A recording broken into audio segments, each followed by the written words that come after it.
एक बड़ खबर भुवनेश्वर कफ सिरप जबत होती पेटी पेटी कफ सिरप जबत करा बिहार कोरियर आसीथिला विपुल परिमाण कफ सिरप भुवनेश्वर एसटीएफ राति अधिया रेड रे धरा पड़ी सब मंचेश्वर क्राउन कोरियर उपरे चढ़ाव करा जो ट्राकन कोरियर रही चढ़ाव करा स्मगलिंग चेर खोजुची एसटीएफ जन को अटक रखी पचरा उचरा जारी रही जो भाव में कोडिन परिमाण ए अधिक थाए एवं गोटे निशा व्यवहार करा जाए कफ सिरप को ताकू एबे बड़ रेड करी पुलिस एवं से रेड रे आम कह हजार हजार मात्रार ए कफ सिरप जबत कर भुवनेश्वर एसटीएफ एवं बिहार कोरियर आसला विपुल परिमाण कफ सिरप मंचेश्वर ट्राकन जो कोरियर सर्विस रही रेड करा जायतिला एवं आपण देखि परथो टीवी स्क्रीन रे केमिति विपुल परिमाण कफ सिरप जबत करा जायछि। दर्शक बंधु कफ सिरप गुड़िक आमे कहि परिबा कि से जो कफ सिरप आमे भाबुचे से ठंडा छाड़िबा नुह ता सहित एथरे निसार परिमाण अधिक थाए तेणु एहाकु आमे कहि परिबा बैन करा जाय थाए। अधिक सूचना पे आम सह करेस्पोंडेंट दीपक सामल जोड़ी होछन। दीपक ये बड़ सफलता आमे कहि परिबा एसटीएफ को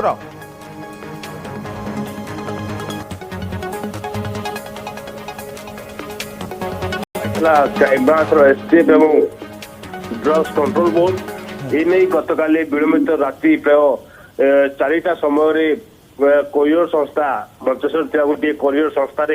अचानक चढ़ाव करथिला क्राइम ब्रांच एसटीएफ एवं चढ़ाव बेले विपुल परिमाण रे कफ सिरप को जबत कराई जो विजुअल देखौचे जो कफ सिरप गुड़िक जबत होईची ये सब कफ सिरप गुड़िक कोरियर संस्था भितर जबत होईची ते प्रश्न उठुची एते परिमाण रे कफ सिरप कुआड आसुथला कि आणुथला एवं कहा पाखकु आसुथला ताहा सबुठु बड़ प्रश्न कहीं ना कफ सिरप गुड़िक विशेषकर मेडिसिन दुकान गुड़िक डॉक्टर परामर्श क्रमे बिक्री होता है किंतु एते परिमाण रे कफ सिरप किए आनीथिला बिना प्रेस्क्रिप्शन में किभଳି भाବରେ कफ सिरप आसुथला एवं कहा पाखकु आसुथला केबेठो एभଳି चोरा चलाण होता ये तमाम दिग ने इनक्वारी आरंभ कर क्राइम ब्रांच रो एसटीएफ। दीपक आम जब कहीपर बिहार तो मद बैन रही से जगह एमती कफ सिरप को निशा हिसाब से व्यवहार करा जाए कोडिन बोली गोटे सब्सटेंस जो थाए सेमिति किछि एंगल बा सेमिति किछि दिगरे एसटीएफ जांच करूची बोधे देखो तो एबे एसटीएफ जांच करूची जे एते परिमाण रो कफ सिरप कहा पाखकु आसुथला कहा नारा आसुथला एवं केउठु आसुथला एवं जन को मध्य एसटीएफ अटक होती पचरा उचरा कर कौन संपुक्ति पर्यंत आसी कि ना एसटीएफ स्पष्ट करनी किंतु जहाँ तदंतकारी अधिकारी कहवा कथा जे जो व्यक्ति पाखकू ये सब को आसुला घरे चढ़ाव कर गिरफ कला जना पड़ो जे एत परिमाण कफ सिरप कहीं आनुले। द्वितीय कथा हूँ बिना डाक्तर परामर्श क्रमे ये सब कफ सिरप कौन करते जदि निशा व्यवहार करते ना ये सब आउ किसी कौन गाँव व्यवहार करते ये सब दिग ने पुलिस खोलतार कर सुधा से कौन स्पष्ट भाव जना पड़ना आसुवा कफ सिरप कफ सिरप ये आणुला एवं क्योंठी किभଳି व्यवहार होता स्पष्ट होनी।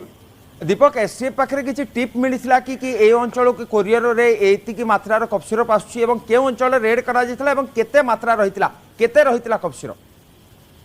देखो तो एसटीएफ पाखरे गोटे खबर थिला जे कोरियर रे जदि कहबा गोटे कोरियर संस्था द्वारा ए सब गुड़िक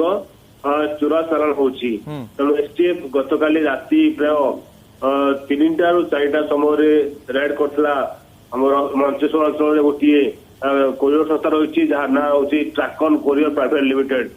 से चढ़ाव कराइला एवं से चढ़ाव कराया सेठू 13,500 बोतल कफ सिरप को जबत कराई जार मूल्य रोची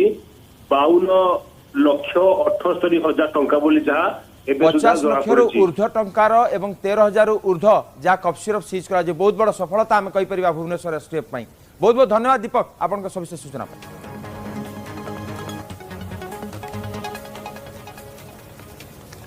पर्यटकों खोल